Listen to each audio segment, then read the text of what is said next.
Bharat bank limited versus employees of Bharat bank limited का case मुख्य रूप से सुप्रीम कोर्ट की अपेलेट ज्यूरिस्डिक्शन से संबंधित है, खासकर आर्टिकल 136 के तहत, जहां ये तय किया गया कि इंडस्ट्रियल ट्राइब्यूनल के फैसले अवार्ड्स के खिलाफ अपील की जा सकती है या नहीं।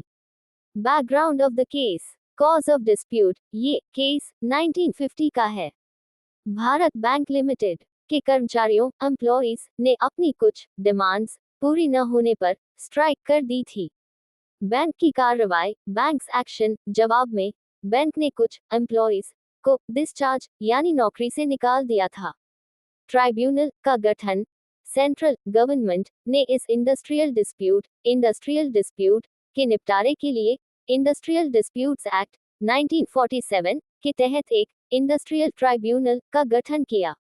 ट्राइब्यूनल्स अवार्ड, ट्राइब्यूनल ने एम्प्लॉइज के पक्ष में फैसला सुनाया और बैंक को उन एम्प्लॉइज को रीइंस्टेट, वापस नौकरी पर रखना करने का ऑर्डर दिया। Appeal in supreme court and main issue, appeal, Bharat bank ने ट्राइब्यूनल के इस अवार्ड को चैलेंज करते हुए सुप्रीम कोर्ट में स्पेशल लीव टू अपील के लिए अपील दायर की। मेन लीगल क्वेश्चन इस केस में सबसे बड़ा क्वेश्चन ये था कि क्या कॉन्स्टिट्यूशन के आर्टिकल 136 में इस्तेमाल किया गया शब्द ट्राइब्यूनल इंडस्ट्रियल ट्राइब्यूनल को भी कवर करता है, यानी क्या सुप्रीम कोर्ट के पास इंडस्ट्रियल ट्राइब्यूनल के फैसले अवार्ड के खिलाफ अपील सुनने का ज्यूरिस्डिक्शन है। Supreme courts judgment, honourable supreme court ने इंडस्ट्रियल ट्राइब्यूनल के फंक्शंस का एनालिसिस करने के बाद यह डिसाइड किया कि tribunal performs judicial functions. Court ने माना कि भले ही इंडस्ट्रियल ट्राइब्यूनल सिविल कोर्ट की तरह नहीं है, लेकिन वह जुडिशियल या क्वाजी जुडिशियल फंक्शंस का डिस्चार्ज करता है। ये एविडेंस लेता है, विटनेसेस को बुलाता है और दो पार्टीज के बीच के डिस्प्यूट का डिसीजन करता है।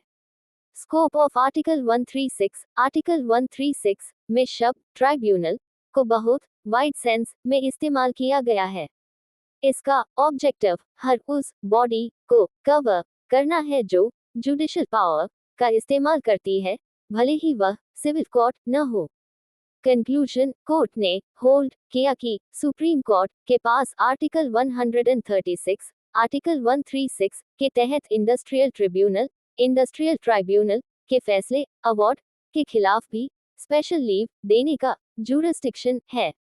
हालांकि कोर्ट ने बैंक की अपील को मेरिट्स के आधार पर डिसमिस कर दिया, लेकिन यह एस्टैब्लिश कर दिया कि इंडस्ट्रियल ट्राइब्यूनल भी सुप्रीम कोर्ट की अपीलीय पावर के अधीन है।